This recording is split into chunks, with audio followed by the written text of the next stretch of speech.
Bonjour.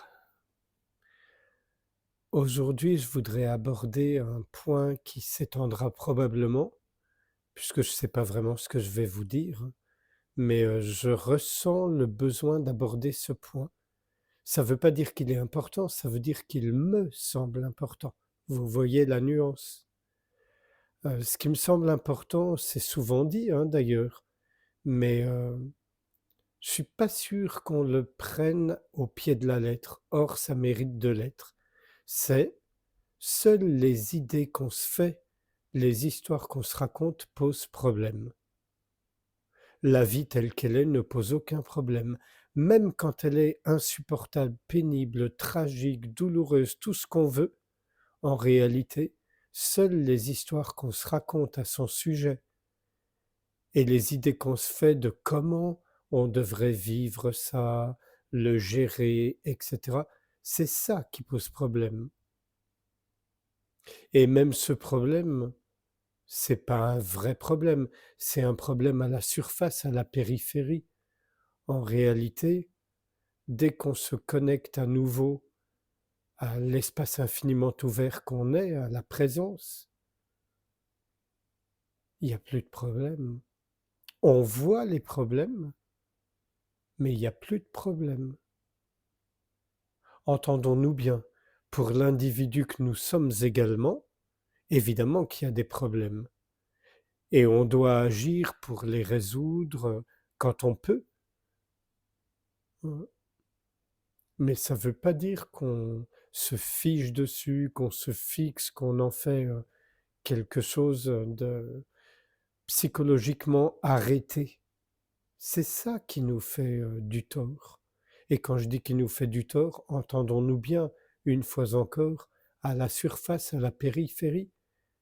Mais comme quand ça va pas bien, la plupart du temps, on prend la périphérie pour ce qui est, alors que c'est juste une petite goutte d'eau, juste une bulle. Mais je sais bien le caractère indécent, presque obscène de dire ça à quelqu'un qui est plongé dans la souffrance. Et si c'est le cas de quelqu'un qui écoute, je m'en excuse vraiment. Mais j'aimerais qu'on m'entende bien. C'est pas du tout un manque d'empathie ou de compassion, c'est bien au contraire une invitation à considérer les choses telles qu'elles sont et non pas telles qu'on croit qu'elles sont. Il en va dans le monde spirituel comme ailleurs.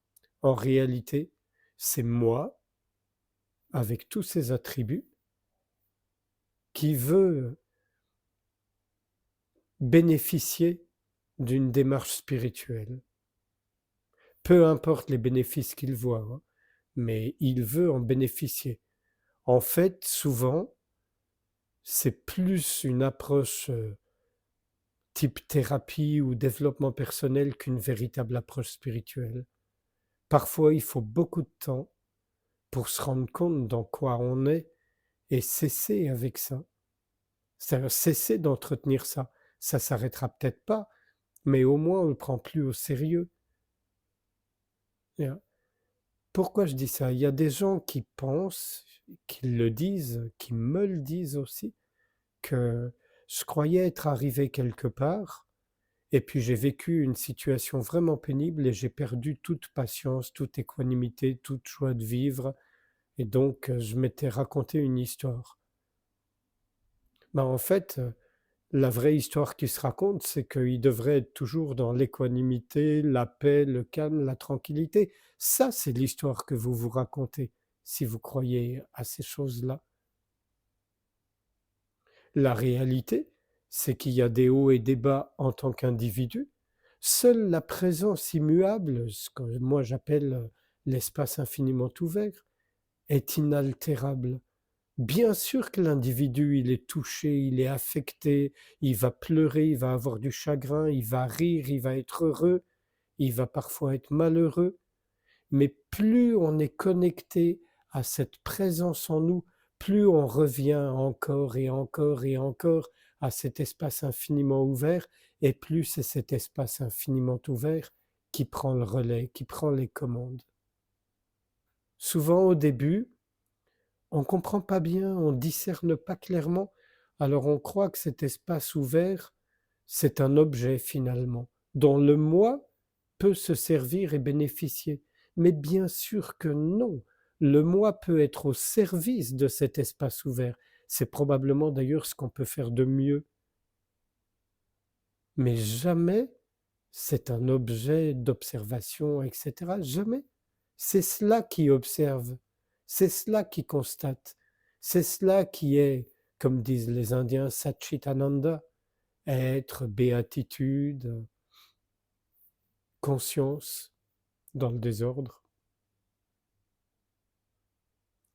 Donc, s'il vous plaît, si je pouvais témoigner de ça, je l'ai tellement fait moi-même, ça sert à rien de se prendre la tête sur nos émotions, nos sensations, nos idées, nos croyances, tout ce que vous voulez. Toutes les idées qu'on se fait sur les choses sont fausses. Une fois qu'on comprend ça une fois pour toutes, on a toujours ces idées éventuellement, mais on ne les prend plus au sérieux. On va pas forcément rire aux éclats, ça dépend de notre nature.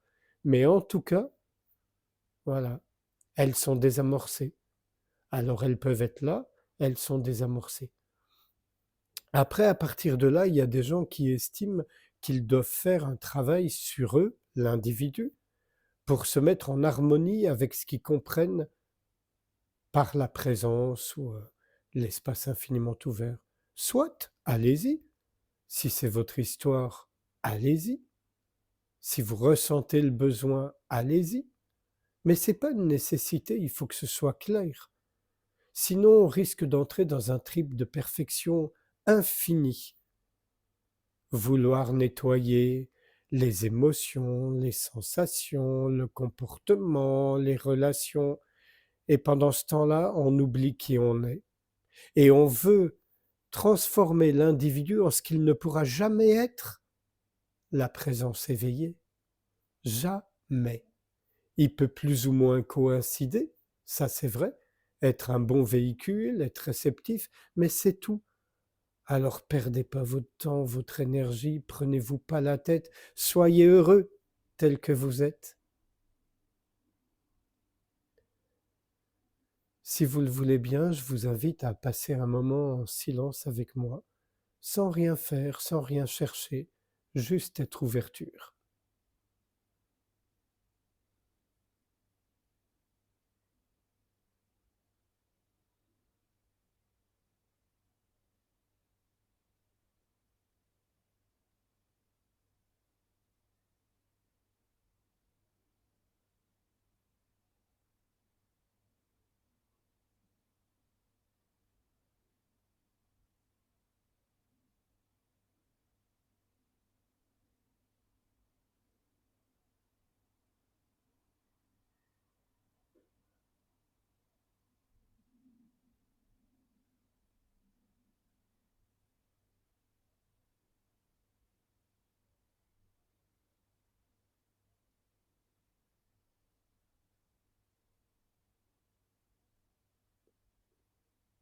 Je vous remercie. À bientôt.